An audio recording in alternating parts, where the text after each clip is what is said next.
Right, here it is, the finished sled head that I've been repairing for everyone, as you've seen on my other videos. So this came in for a broken frame. The frame had cracked all the way through here, right down the bottom there. Split all the way through. Once I undone the wheel on the back, the frame just sprung out nearly an inch. It was so under tensioned and so under braced. So what I've done is I've cut both sides of this frame rail out. I've internally slugged it and I've externally slugged it. I've also added a 12mm thick brace in the corner there to give it a little bit of extra.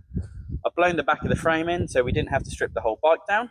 The rear wheel is actually in the center of the bike finally. I've offset the front sprocket 33mm, which means I've had to offset the sprocket cover.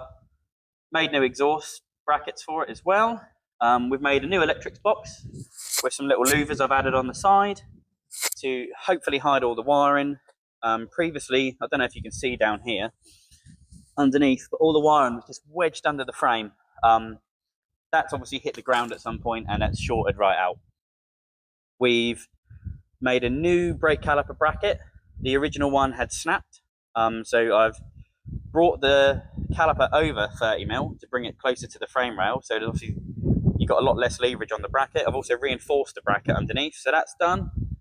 We've got nice new K-Tech levers, Motone switchgear, new single cable throttle just to clean all the bars up. These K-Tech stuff is just so nice, you just can't fault it. Like I say, the rear wheel is actually in the middle of the frame now, and yeah, it's pretty much done. Paul is going to take this himself and he's going to wire it up himself. He's an electrician, which has saved me a load of work because it's a lot of work wiring up a bike. As you can see, I don't know if you can see down here, but yes, the wiring is atrocious.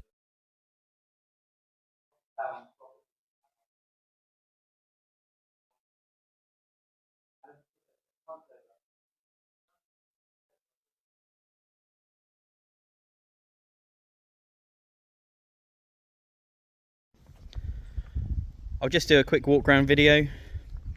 You can see the electrics box that I've made on the side, new sprockets. You can see the atrocious wiring that it had before underneath the bike. I don't know how this didn't set fire, to be honest. We've got the K-Tech levers with the Motone 3 buttons, real nice and clean. Little single pull cable. And yeah, Paul has now got himself a very pretty bike that hopefully she'll handle a lot better than it did before and be a lot more reliable. This Zero engineering style stuff is really nice. It's quite classic looking.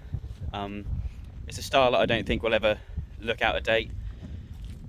And yeah, stay tuned for the next video of the shovel head build I'm doing. Like, subscribe and comment, that would be really great. Thank you and see you soon.